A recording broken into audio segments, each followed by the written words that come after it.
रवि रोही।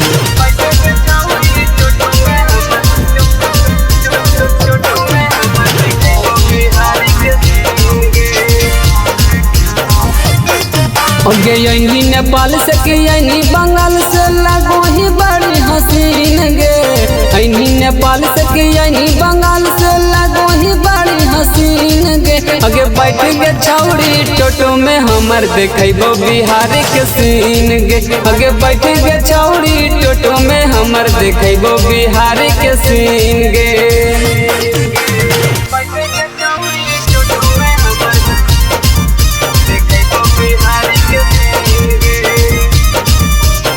Mix by रवि रोही।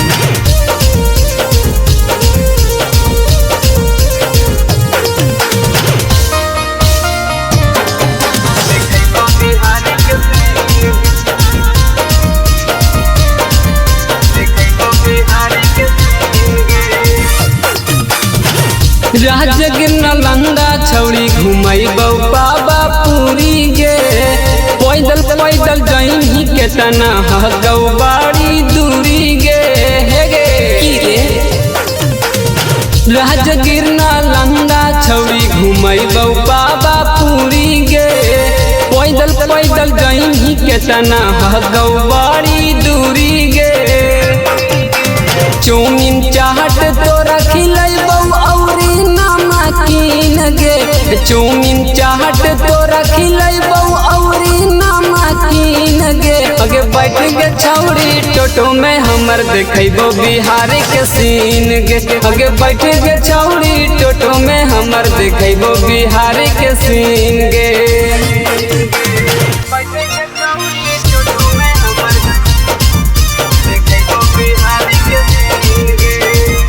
Mix by रवि रोही।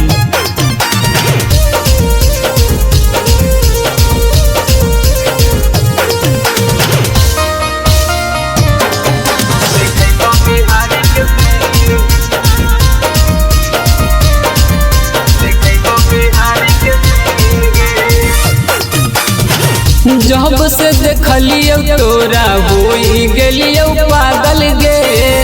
दोनों तीनों मिल के हरदम रहियो तोरे पे लागल गे। हाँ सचो। जब से देखलियो तोरा होई गेलियो पागल गे। दोनों तीनों मिल के हरदम रहियो तोरे पे लागल गे।